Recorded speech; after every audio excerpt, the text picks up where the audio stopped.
The barbarian wants to throw a table at the dragon. The rules say no, but the entire table says, heck yeah. And you've got about 3 seconds to decide what kind of DM you are.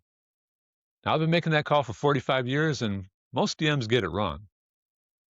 When rules is written gets a bad rap. People hear raw and picture someone stopping the game to quote page 147, while everyone else contemplates leaving the hobby. But raw isn't about being pedantic, it's about trust. When you play rules as written, the fighter knows what their abilities do. The wizard knows how their spells work. Nobody gets blindsided by a DM that's making it up on the fly. And that's not rigid, that's a contract. Raw also protects the DM. You don't have to adjudicate whether a chair counts as an improvised weapon every 30 seconds. The book already decided that for you. And that's not lazy. That's you saving your creative energy for the moments that actually matter, instead of burning it on furniture classification. A rule of cool says, if it sounds awesome, let it happen. The barbarian wants to suplex the ogre? Sure. The bard wants to seduce the locked door. Well, okay, but roll for it. The rogue wants to surf down a staircase on a shield while firing a crossbow. Yeah, that sounds pretty cool. The table erupts and everyone cheers, and that's the game. And Rule of Cool gets something right that Raw sometimes misses. When a player leans forward and says, what if I tried this? That spark is sacred.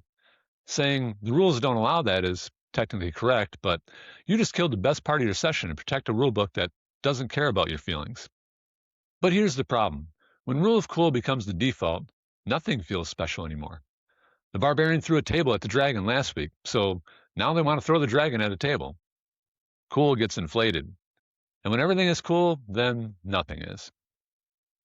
But here's what 45 years taught me. Raw is like the skeleton, and Rule of Cool is the flesh. You need both. A skeleton with no flesh is an anatomy class. Flesh with no skeleton is a horror movie. You need the rules because they create gravity. When the fighter crits for 47 damage, that number means something because the system says it means something. And when the wizard casts Wish, the stakes are real because the spell has real consequences written on a page somewhere. And without rules, there's no tension. And without tension, there's no payoff. Cool moments only feel cool because the rules make them expensive. But rules without flexibility aren't a game, they're a tax audit. I've watched DMs lose entire tables because they couldn't bend.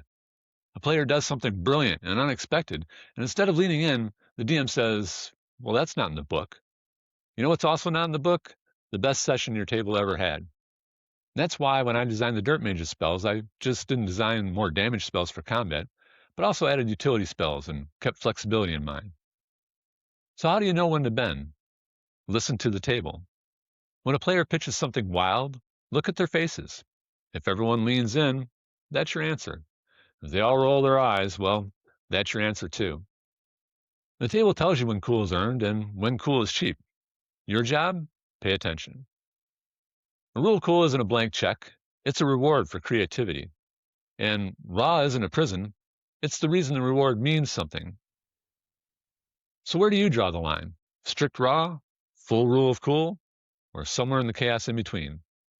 I've never met two DMs who draw it in the same place. Tell me yours in the comments.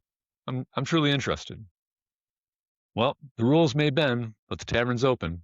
Pull up a chair and tell me all about it.